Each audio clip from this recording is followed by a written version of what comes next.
Bonjour à tous. C'est dans mon esprit que je crée ma prison. Donc voici le titre de cette vidéo. Tout ça pour vous relater qu'en fait de compte, nous faisons de notre vie ce que nous sommes. Par rapport à comment on a été élevé, éduqué, nos croyances donc familiales, sociétaires et après scolaires. Voilà. Donc le conditionnement de nos croyances crée nos maux et nos maladies dans notre corps. Il y a un exemple concret, une étude qui a été faite en Inde notamment. On attache en fait le bébé éléphant à un piquet de couleur au moyen d'une corde. Et une fois devenu adulte, l'éléphant restera attaché à ce piquet de couleur identique par une corde de même grosseur. Alors qu'il serait, s'il le savait en fait, si on l'attachait avec une chaîne, il serait capable de, en fait, et en plus à un arbre, de le déraciner en tirant sur les maillons de fer qui le relient. Donc c'est dans son esprit en fait qu'il crée sa propre prison en fait.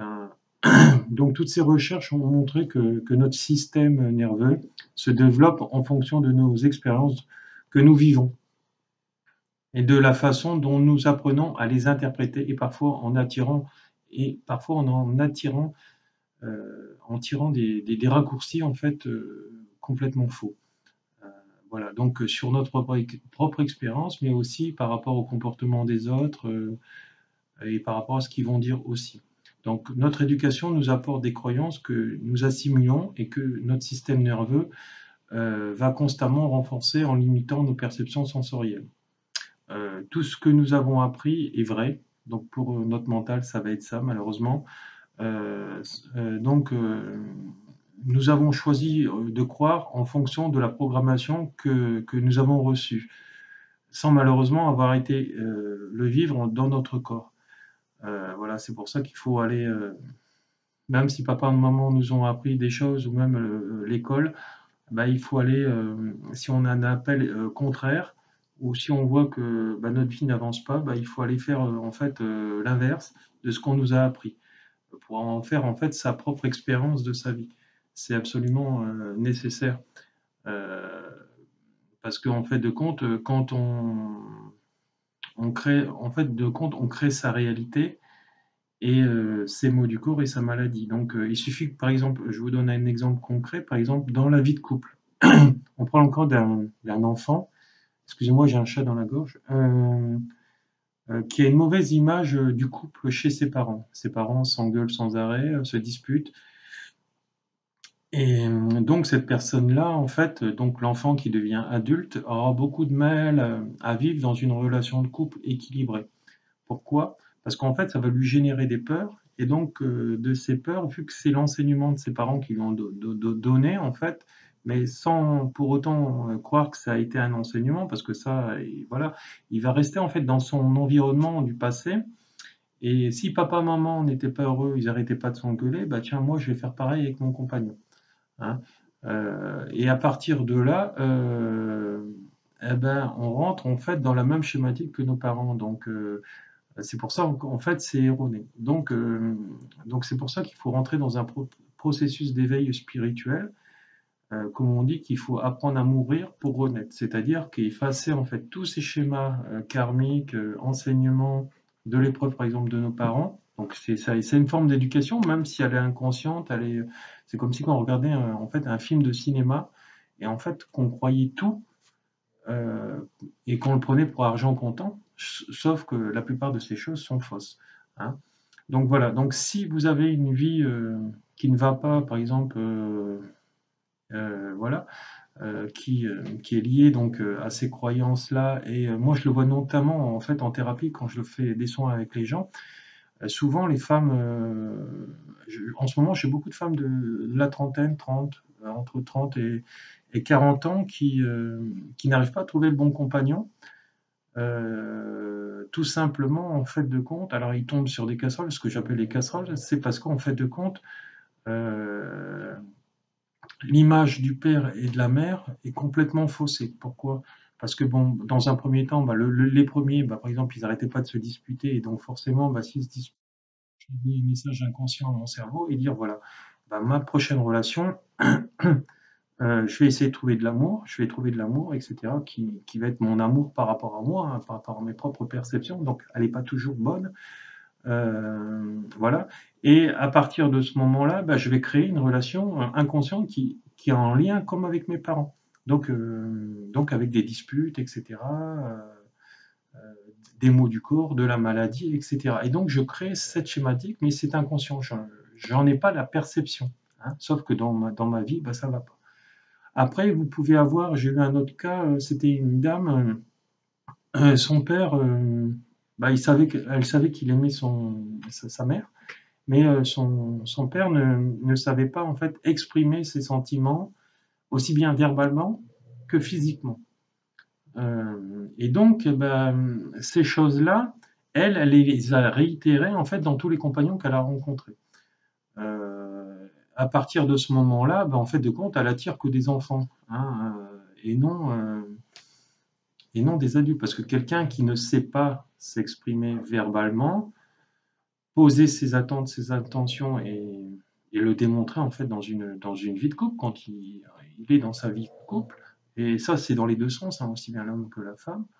Euh, sur le plan en fait de la facette qui va mal de son âme, c'est qu'il a cette facette qui est immature. C'est-à-dire que l'homme, physiquement, c'est un homme, mais intérieurement, c'est un enfant. C'est un enfant qui ne sait pas exprimer. Alors vous aurez aussi des enfants qui ne seront pas non plus allés travailler, qui vont vivre au crochet de la femme. Voilà. Donc c'est important de le comprendre. Et si vous êtes dans cette schématisation-là, si vous voulez faire changer l'autre que vous aimez, etc., il faut déjà changer par vous-même. D'accord?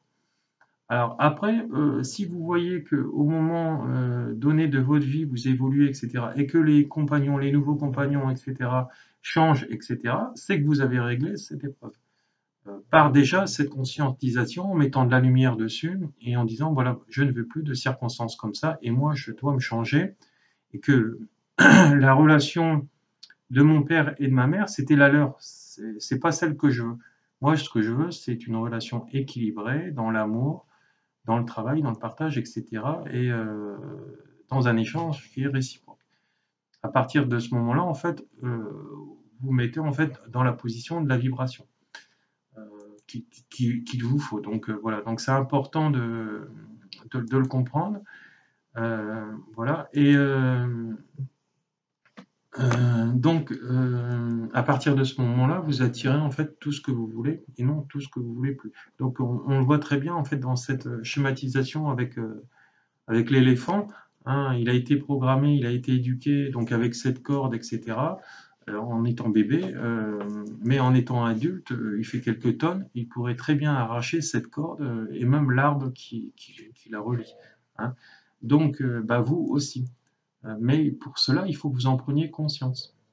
Voilà. Donc, c'est important que vous le compreniez pour justement le transcender et remettre en question en fait toute votre éducation. Donc tout ça, vous n'êtes pas obligé de le dire à vos parents, mais c'est de mon esprit que je crée ma propre prison. Donc voilà, donc c'est important que si vous avez des faits marquants dans votre vie qui ne vont pas, et ça aussi sur le plan financier, hein, je veux dire, le plan financier, c'est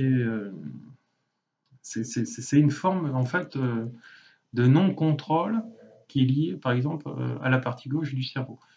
Euh, à force d'être foutiste, etc., que ne pas vouloir régler les choses et les laisser faire, etc. Alors certes, vous pouvez avoir des fatigues, de la fatigue, avoir beaucoup de faits négatifs dans votre vie qui ont plombé tout le reste, et la maladie et les maux du corps sont que la conséquence de vos émotions et de vos croyances.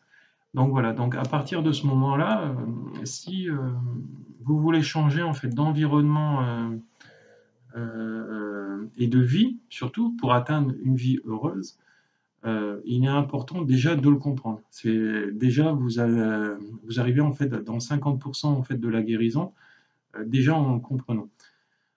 Et après, vous évoluez en fait par rapport à vos expériences de votre vie, parce que en fait c'est vos expériences de votre vie qui vont vous faire progresser. Mais si vos expériences, vous dites c'est pas de ma faute, c'est la faute de l'autre, ou c'est la faute du hasard, même quand j'ai un accident de la route, par exemple, eh ben, vous n'avancerez pas. Ou je dis, par exemple, c'est le hasard que j'ai ma maladie, ou c'est ADN que j'ai ma maladie, ou mes maux du corps. Là, vous n'avancerez pas. Il est important de conscientiser chaque épreuve qui vous arrive dans la vie dans la lumière, c'est-à-dire en la comprenant. À partir de ce moment-là, en fait, euh, ben on devient un être éveillé et après on n'attire que des belles situations dans sa vie. Voilà, donc c'est important de le comprendre et puis de rentrer en pleine conscience. Voilà. Donc par exemple, je prends un autre, avant de conclure, exemple, si j'ai toujours mal au ventre, j'ai des problèmes gastriques, c'est que mes émotions, je ne sais pas les digérer. Voilà. Hein, avoir mal dans la gorge aussi, problème de déglutition, avoir l'impression d'avoir toujours une boule dans la gorge, etc. On a beau faire tous les examens de la Terre et inimaginables, souvent on ne trouve rien. Tout ça, pourquoi? C'est parce que j'ai les boules. J'ai les boules de cette situation. J'ai les boules que l'autre me fasse vivre ça. Et comment on le réglait? Ben, en envoyant de l'amour, de la lumière sur cette situation. Et à partir de ce moment-là, je vais chercher dans mon miroir aussi, et pour travailler sur moi et pour lâcher. Voilà. Et en complémentarité de tout ça, vous faites des soins énergétiques, etc., comme moi je le fais aux gens. Et à partir de ce moment-là, vous êtes dans la globalité du soin, hein, donc du corps physique, du corps mental, du corps émotionnel et du corps spirituel. C'est pour ça que nos médecines sont très très puissantes et parfois un soin suffit, parfois il en faut plusieurs. Mais ça, c'est par rapport aux mots et au nombre d'années aussi ça a perduré en fait sur le plan émotionnel, hein. Voilà. Donc vous retrouverez en fait sous cette vidéo tous mes stages, mes formations, mes conférences, voilà, mes séminaires. Si vous voulez que j'intervienne dans une de vos villes, ben, n'hésitez pas à me demander parce que je me déplace en fait dans le monde entier pour faire tout ceci. Et voilà. Et n'oubliez pas aussi que j'ai écrit des livres que je peux vous envoyer dédicacés si vous me les commandez directement à moi. Voilà. Je vous remercie. À une prochaine.